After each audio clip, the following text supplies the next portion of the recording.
The sun was setting on a warm spring evening as two teenagers drove home from their school activities. The brother and sister had just finished their usual routine, him at basketball practice and Heather at debate club. Their silver SUV cruised smoothly through the peaceful streets of their suburban neighborhood, where perfectly trimmed lawns stretched out in front of beautiful two-story homes. The older brother checked his rearview mirror and noticed a police cruiser following them. At first, he didn't think much of it. This was a safe neighborhood where their family had lived for years. His dad was even a state senator who helped make laws to protect their community. But something felt different this time. "Hey, is that cop car still behind us?" his sister asked, looking up from her phone where she'd been texting their mom about dinner plans. The blue and red lights suddenly flashed on, and the police siren chirped twice. The brother's heart started racing, but he stayed calm, just like his parents had taught him. He carefully pulled over to the curb, positioning the car perfectly. His hands gripped the steering wheel at 10 and 2, just as he'd learned in driver's ed. His sister put down her phone and sat up straighter, both of them knowing exactly what to do in this situation, something their parents had unfortunately needed to teach them from a young age. Through the side mirror, the brother watched two officers step out of their patrol car. One was tall and broad-shouldered, the other shorter but moved with quick, sharp steps. Both had their hands positioned near their weapons as they approached the SUV. "I don't like this," his sister whispered, her voice shaking slightly. "Did you do anything wrong?" "No," he replied quietly, keeping his eyes forward. "I followed all the rules. Speed limit, full stops, everything." The graduation gift SUV from their father even had all its paperwork in order. He checked just yesterday. The taller officer tapped on the driver's window with his flashlight. The sound seemed to echo through the quiet street. A few neighbors had started to peek out their windows, curious about the police lights reflecting off their homes. "Stay calm," the brother reminded his sister, though his own heart was pounding so hard he could feel it in his throat. "Remember what Dad taught us." He pressed the button to lower his window, moving slowly and deliberately. The setting sun cast long shadows across the street as the officer leaned down to peer inside their car. The moment stretched out like honey dripping from a spoon, thick, slow, and heavy with tension. Neither teenager could have known that this ordinary drive home was about to spark a chain of events that would change not just their lives, but their entire community. In the distance, a door slammed, and someone started walking down their driveway toward the scene. More neighbors were emerging from their homes, phones in hand. The air felt electric with tension, like the moment before a thunderstorm breaks. The brother and sister exchanged a quick glance in the rearview mirror. They'd been raised to be strong, to know their rights, and to handle difficult situations with dignity. But nothing could have fully prepared them for what was about to unfold on this quiet suburban street just blocks from their home. The officer's flashlight beam swept through the car's interior as he began to speak. "We've received reports of a stolen vehicle matching this description in the area." His tone was stern, authoritative. Behind him, the second officer had positioned himself on the passenger side, watching the sister intently. She reached for her phone, thinking to call their father, but froze when the second officer sharply rapped on her window. "Hands where we can see them," he commanded, his voice carrying across the now silent street.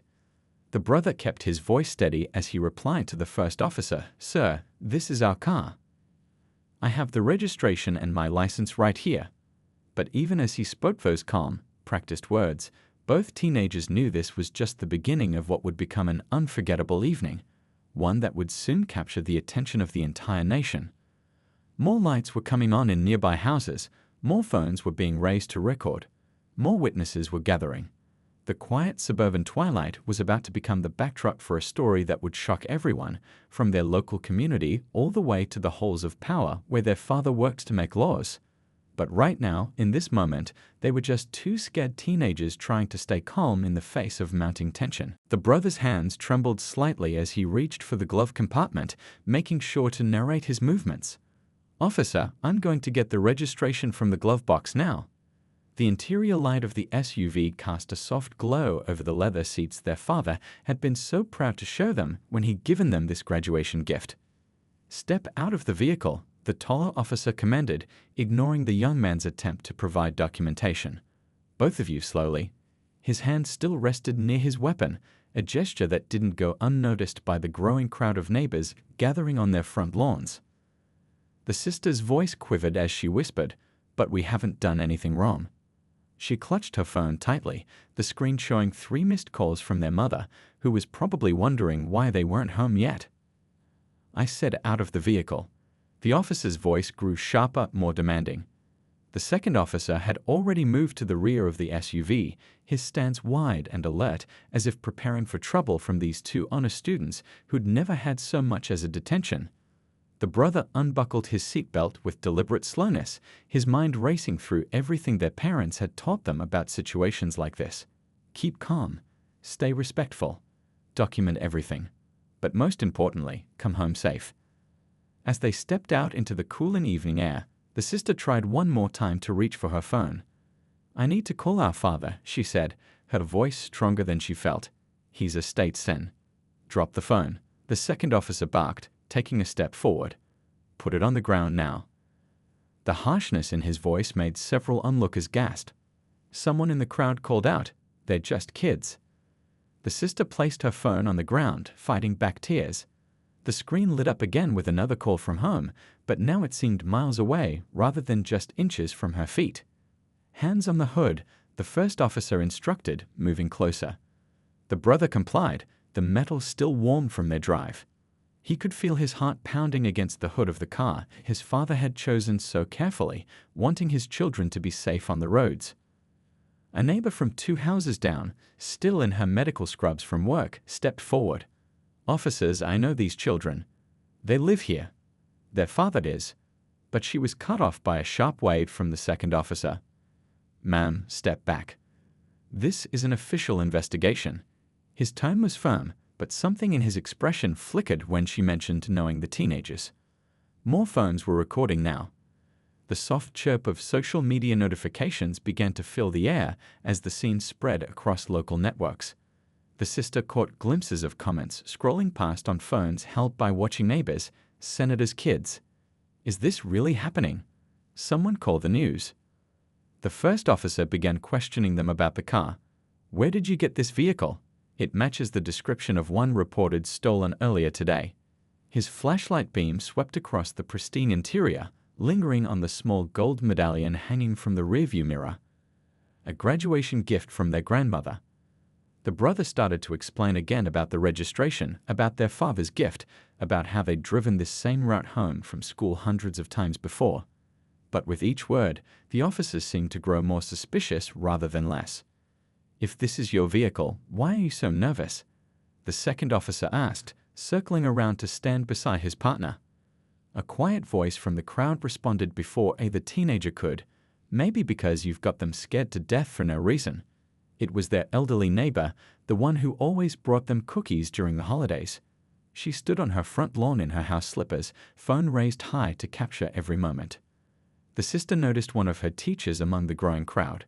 The woman was typing frantically on her phone, probably trying to reach someone who could help. The blue and red lights continued to flash across the faces of the gathered community, creating an almost surreal atmosphere in their usually quiet neighborhood. In the distance, they could hear more sirens approaching. Whether they were bringing help or more trouble remained to be seen. The brother caught his sister's eye, trying to convey reassurance despite their situation. They'd been raised to handle difficult moments with dignity, but this felt different. This felt like a turning point. The taller officer pulled out his radio, speaking in low tones about requesting backup and suspicious behavior. The words "possible accomplices" drifted through the evening air, causing a ripple of disbelief through the watching crowd. A car turned onto their street, driving slowly past the scene. The driver, another neighbor, rolled down his window. "Those are Senator," but before he could finish, both officers turned sharply, ordering him to move along. The sister stood shivering slightly in the cooling air, despite the lingering warmth of the spring evening. She watched as her phone screen lit up again on the ground, showing a family photo as their father called once more. The image seemed to mock them, the happy family at last year's holiday gathering, never imagining they'd find themselves in a situation like this. The sound of approaching sirens grew louder, and the crowd of neighbors larger. What had started as a simple drive home from school had transformed into something that would soon capture headlines across the nation. But for now, two teenagers stood with their hands on their car, surrounded by flashing lights and concerned neighbors, waiting to see what would happen next in this escalating situation that no one could have predicted. The neighborhood that had been quiet just 30 minutes ago was now buzzing with energy. Social media had turned a routine traffic stop into a lightning rod for community action. The first live stream, started by a high school student walking his dog, had already reached thousands of viewers. Comments and shares multiplied by the second as more people recognized the state senator's children. "Look at how they're treating them," whispered one neighbor to another, their phones held high to capture every moment. The gathering crowd had grown from a handful of concerned neighbors to nearly 50 people. Some still wore their work clothes, nurses in scrubs, teachers with their ID badges, office workers in suits, all drawn out by the commotion and staying because they knew something wasn't right. A local youth activist who ran the community center's after-school program pushed through the crowd. She had her phone out too, but she was doing more than just recording. "Everyone, stay calm and keep recording," she called out in a steady voice. "Make sure your phones have enough storage space. We're documenting everything." The brother and sister still stood by their SUV, hands on the hood, while the two officers consulted with newly arrived backup. The sister could hear snippets of their conversation: "Senator's kids," "stolen vehicle report," "growing crowd." The words floated through the evening air, mixing with the murmurs of the crowd and the constant chirping of phone notifications. A retired civil rights lawyer who lived 3 houses down arrived, still wearing his gardening gloves. He quickly became a calm center in the storm, speaking quietly to small groups in the crowd, helping them understand what they were witnessing and what rights everyone had, both the teenagers and those recording. "Remember," he said to those nearest, "peaceful presence is powerful. We're here to ensure these young people's safety through observation and documentation." His words spread through the crowd like ripples in a pond, helping maintain the tense but non-confrontational atmosphere. The local news van arrived with its satellite dish reaching into the darkening sky. The reporter, who had covered many of the state senator's press conferences, recognized the teenagers immediately. She kept her distance as required by the police, but made sure her cameraman had a clear view of everything unfolding. The sister watched as her debate team coach pushed through the crowd, phone pressed to her ear.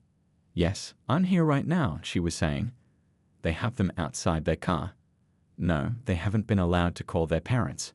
The coach caught the sister's eye and nodded reassuringly, mouthing "We're here" before turning back to her phone call. Social media was working its magic in real time. The hashtag Senator Skids was trending locally, then regionally.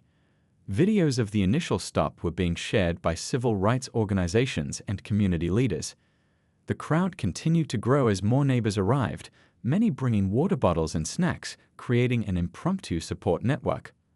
A grandmother from down the street stepped forward with her tablet. "I have Ring camera footage of these children driving by my house every day after school for the past 3 years," she announced to anyone who would listen. "Same car, same time, same route. This is their routine." The brother noticed his basketball coach had arrived, still in his gym clothes. The man stood with his arms crossed, his usual jovial expression replaced by one of concerned determination. Next to him, the local reverend had begun quietly organizing the crowd into a more orderly gathering, helping maintain calm while ensuring everyone could still see and record. More patrol cars arrived, their lights creating a disco-like effect on the faces of the growing crowd. But instead of dispersing people, each new police vehicle seemed to draw more community members. Parents arrived with their children, teachers showed up after grading papers, and even the owner of the local diner closed early to join the gathering. The community center director started a group text, coordinating with local civil rights organizations. People were sharing the teenagers' academic achievements in the comments of the live streams: honor roll, debate team captain, varsity basketball, volunteer work. Their lives were being broadcast to the world, not as statistics or stereotypes, but as the accomplished young people their community knew them to be. A young law student in the crowd was methodically recording badge numbers and patrol car identifiers, creating a detailed log of every officer on scene. Next to her, a local historian who specialized in civil rights movements was drawing parallels between this moment and others throughout history, helping younger observers understand the significance of what they were witnessing. The sister's phone, still on the ground where she'd been forced to leave it, had finally stopped ringing. Instead, text messages now lit up the screen constantly, the family photo wallpaper flickering with each new notification. The crowd had formed a protective semicircle around the teenagers, maintaining the distance required by police, but making it clear that these young people were not alone. As the evening grew darker, people began turning on their phone flashlights, creating a gentle glow that illuminated the scene. The local news had gone live, broadcasting the situation to living rooms across the state. In the distance, more sirens could be heard approaching, but now they carried a different meaning. The community had transformed potential tragedy into a powerful demonstration of unity and purpose. The brother and sister remained steady, their hands still on the hood of their car, but they could feel the strength of their community surrounding them. What had started as a frightening traffic stop had evolved into something larger, a moment when a neighborhood decided to stand together and say, "Not here. Not these kids. Not anymore." A black SUV with government plates turned onto the street, its headlights cutting through the growing darkness. The crowd parted naturally, creating a path as the vehicle came to a stop at a respectful distance from the police perimeter. The state senator stepped out, not in his usual suit and tie, but in casual clothes. He'd clearly rushed from a family dinner. The father in him wanted to run to his children. The parent's instinct to protect screamed in every fiber of his being. But 20 years of public service had taught him the power of measured responses. He straightened his shoulders, took a deep breath, and walked forward with deliberate calm. "Sir, this is an active investigation area," one of the officers called out, stepping forward to intercept him. The senator pulled out his state ID, his movements slow and precise. "I'm these children's father," he said, his voice carrying across the now hushed crowd. "And I'm their state senator." He paused, letting that sink in. "I'd like to know why my children are being held without cause." The original officers exchanged glances. The growing crowd of spectators had their phones raised, capturing every word, every gesture. The father kept his voice steady, though anyone who knew him could see the tension in his jaw, the worry in his eyes. "We received reports of a stolen vehicle matching this description," the taller officer began, but the senator held up his hand. "That vehicle," he said, pointing to the SUV his children stood beside, "was purchased by me from Capital City Motors 3 months ago. I have the paperwork in my office and the digital copy on my phone. Would you like to see it?" While maintaining eye contact with the officers, he reached slowly into his pocket and pulled out his phone. The crowd watched as he pulled up the documents: registration, insurance, bill of sale. His fingers didn't shake, though his heart was racing as he glanced at his children still standing with their hands on the hood. "Officers," he continued, his tone professional but firm, "I'd like your badge numbers and names, please." He pulled out a small notebook, the same one he used in Senate committee meetings, and began writing. The crowd murmured approvingly as he documented every detail: time, date, officer names, patrol car numbers. A police captain had arrived on scene and quickly approached after being briefed by his officers. The senator turned to address him, still maintaining his composed demeanor. "Captain, I believe we can resolve this situation professionally and promptly. My children have been detained for over an hour without cause. They've been denied their right to contact their parents, and I'm very interested in seeing this alleged stolen vehicle report." The captain, recognizing both the legal and public relations implications of the situation, nodded slowly. "Senator, let me look into this immediately." He stepped aside to consult with his officers, that hushed conversation carrying an urgent tone. The father wanted nothing more than to go to his children, to wrap them in his arms and take them home. But he knew this moment was bigger than his family.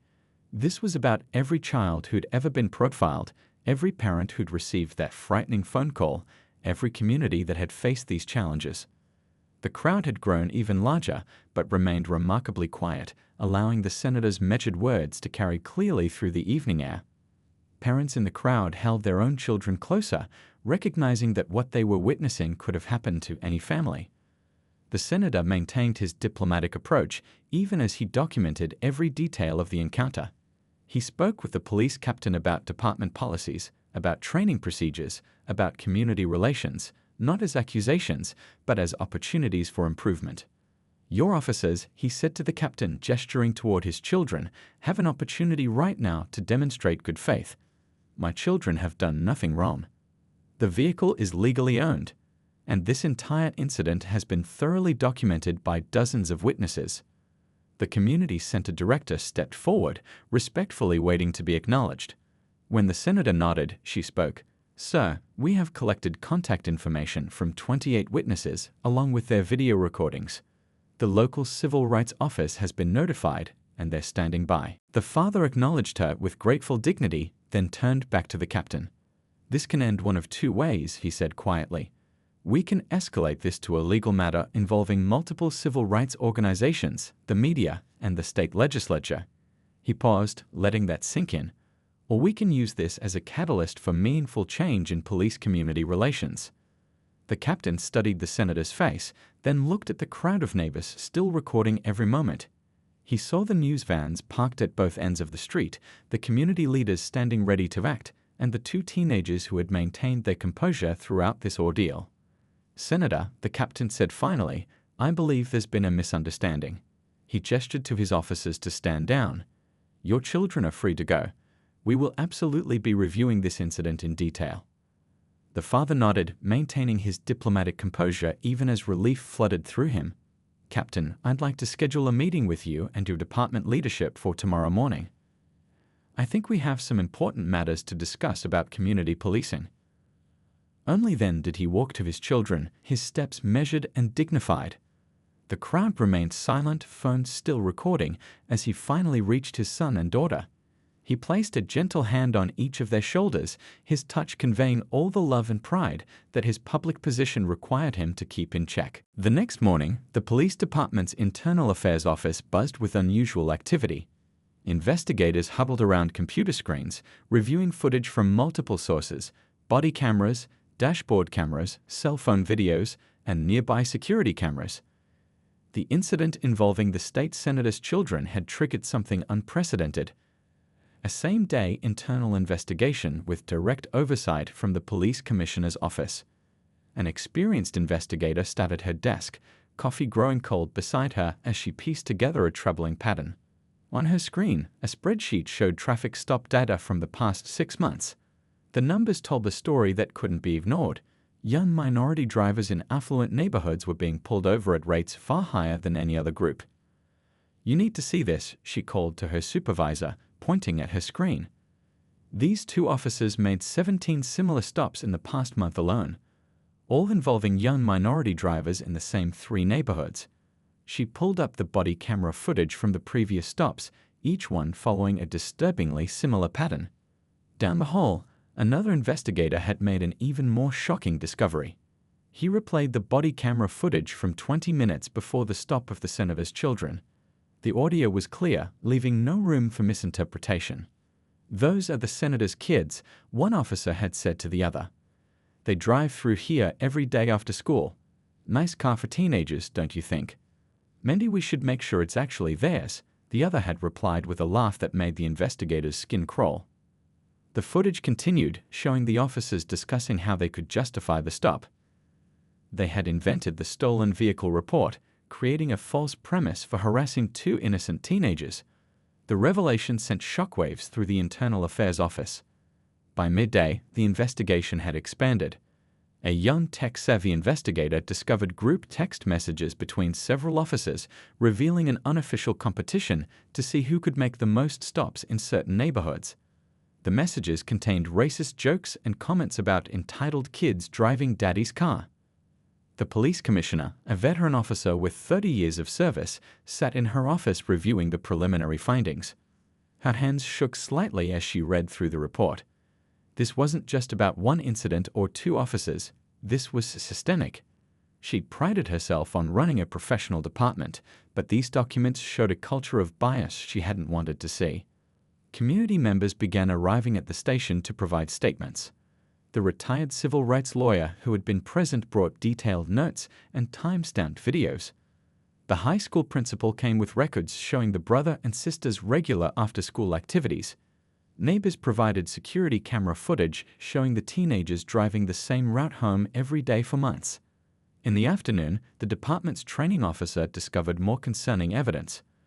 The two officers involved had repeatedly skipped mandatory bias training sessions, with their supervisor signing off on their attendance anyway. The training records showed a pattern of similar behavior among a small group of officers who worked the same shifts. The investigation team set up in the department's largest conference room, with evidence spread across multiple boards. Timeline photos showed the incident from various angles. Witness statements filled one wall. Statistical analysis covered another. The scope of the problem became clearer with each passing hour. A young officer, recently transferred to Internal Affairs, found social media posts from the officers involved. Public comments revealed a pattern of prejudiced viewpoints, carefully worded to stay just within department policy but clearly showing bias. The posts dated back months, each one a small red flag that had been overlooked. By evening, the investigation had uncovered group chats where officers shared locations of expensive cars driven by minority teenagers in wealthy neighborhoods. They called it property verification, a coded term for profiling young drivers. The chat logs showed they had targeted dozens of young people over the past year. The commissioner called an emergency meeting with her command staff. The evidence was overwhelming. This wasn't just about disciplining two officers. This was about addressing a deep-rooted problem that had been allowed to grow unchecked. The department needed more than just a policy change. It needed a complete cultural transformation. In a quiet corner of the Internal Affairs office, a veteran investigator looked at a photo on his wall, himself as a rookie officer 30 years ago. He thought about how things had and hadn't changed, about the responsibility they all shared in allowing these problems to persist. This case wasn't just about law enforcement, it was about the kind of community they wanted to be. As the day drew to a close, the investigation team prepared their preliminary report. The findings would lead to immediate suspensions, policy reviews, and department-wide reforms. But more importantly, they had uncovered something that couldn't be ignored, the daily reality that many young people faced and the urgent need for change. The state senator's children had become the catalyst for exposing a problem that affected countless others. Their experience, though traumatic, would force the department to confront its failings and begin the hard work of genuine reform. The investigation hadn't just uncovered bias, it had revealed an opportunity for transformation. The state senator stood at the podium in the police department's community room, but this wasn't a typical press conference. Instead of reporters, the room was filled with a mix of police officers, community leaders, and local residents. His children sat in the front row, no longer victims but partners in change. "We have a choice," he began, his voice carrying the weight of both personal experience and professional responsibility. "We can let this incident divide us, or we can use it to build something better." He gestured to the police commissioner standing beside him, then to the community leaders seated nearby. "Today, we choose to build." The new police reform bill sat on the podium before him. It wasn't just another piece of legislation, it was a blueprint for change created with input from everyone affected by the system. The room buzzed with anticipation as he outlined the changes that would reshape local law enforcement. First came the announcement of a new oversight board. Unlike previous attempts at community supervision, this board had real power. It included retired judges, civil rights lawyers, former officers, and most importantly, regular citizens from all walks of life.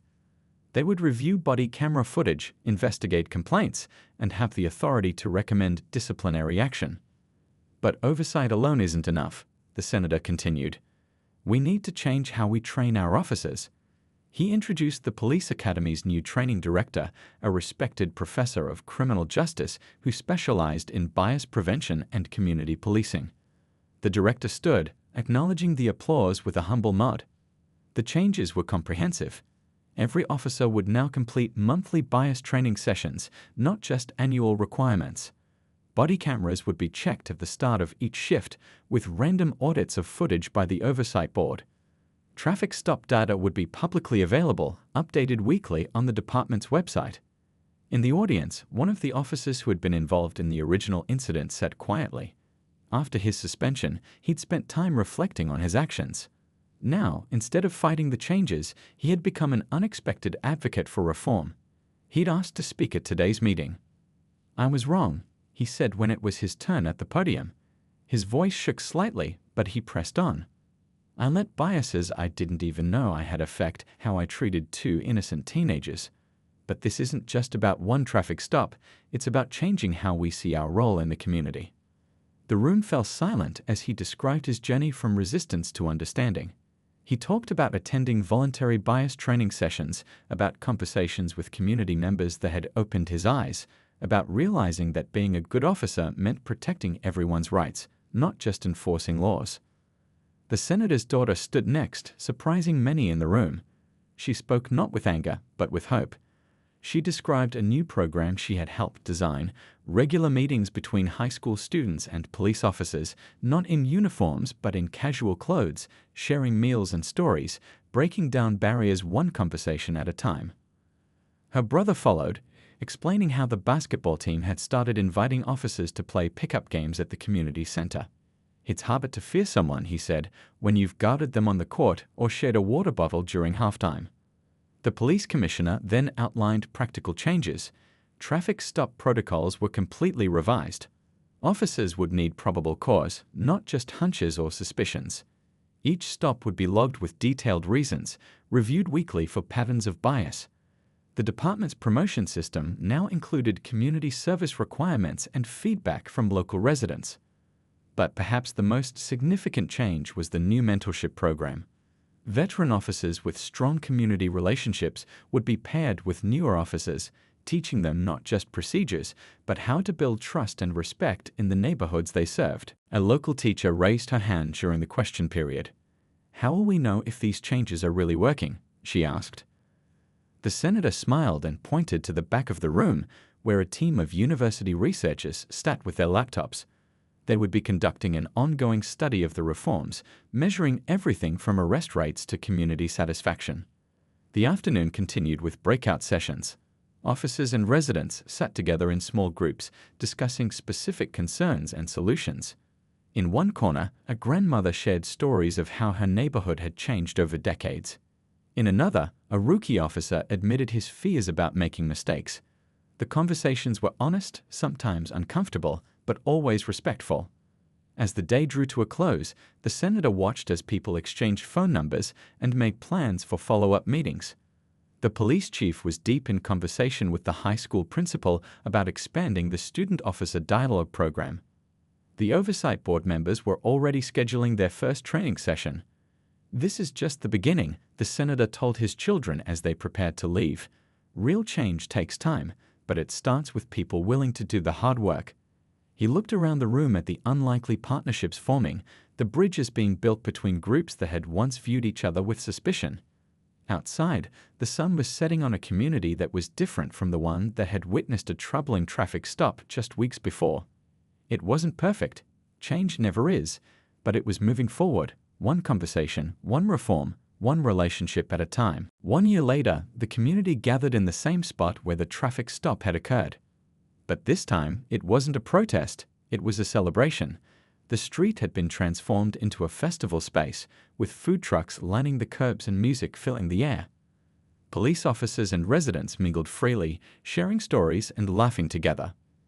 The senator's daughter, now a freshman in college, stood at a booth where she helped coordinate the youth police dialogue program she had created.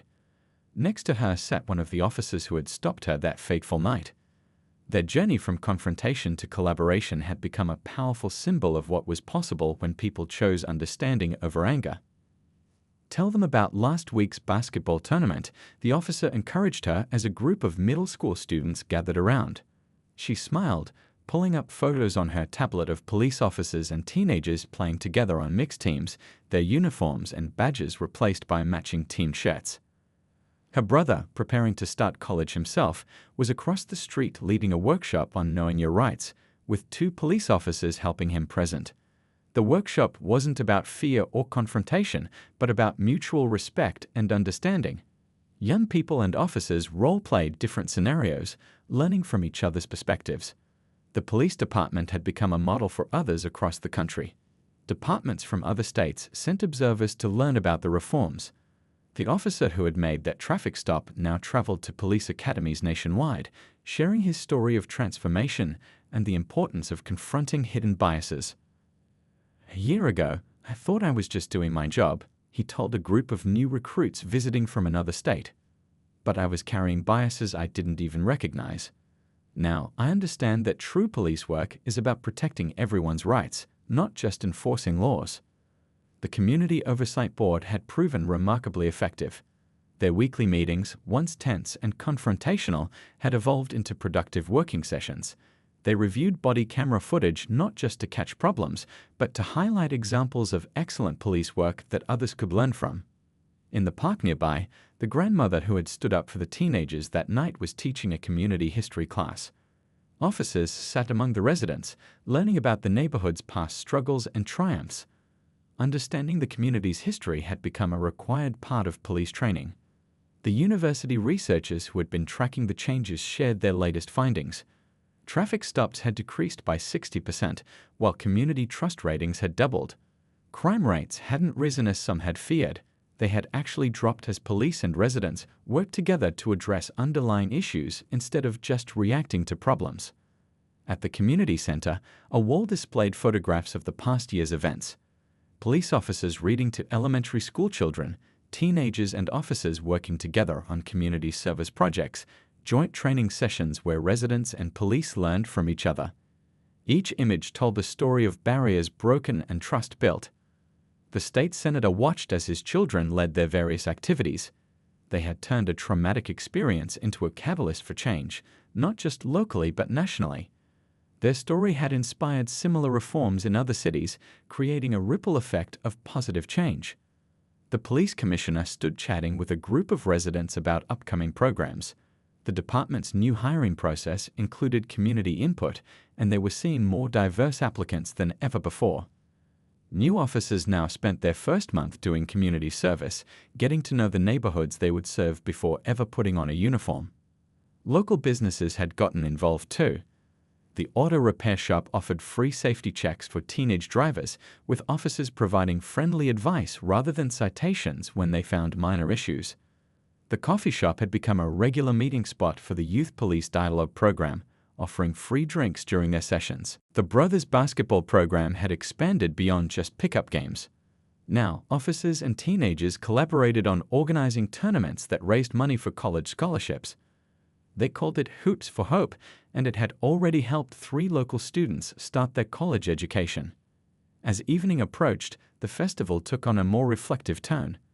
People gathered around a small stage where community members shared stories of how things had changed. A young officer spoke about how the mentorship program had helped him become a better public servant.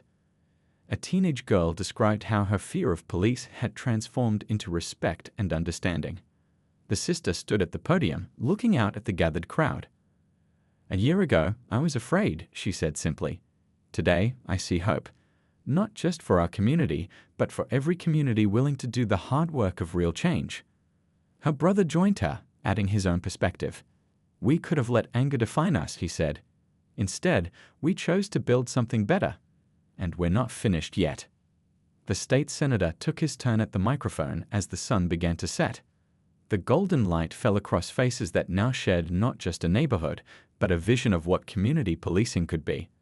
"1 year ago, we stood here in crisis," he said. "Today, we stand here in community. The work isn't over. It never really is. But look how far we've come, and imagine how far we can go." As darkness fell, someone started singing an old civil rights song. Others joined in, voices rising together, officers, residents, young, old, a community united not by forgetting the past, but by working together for a better future. The street where fear had once ruled now echoed with hope, proof that even the darkest moments could lead to the brightest changes.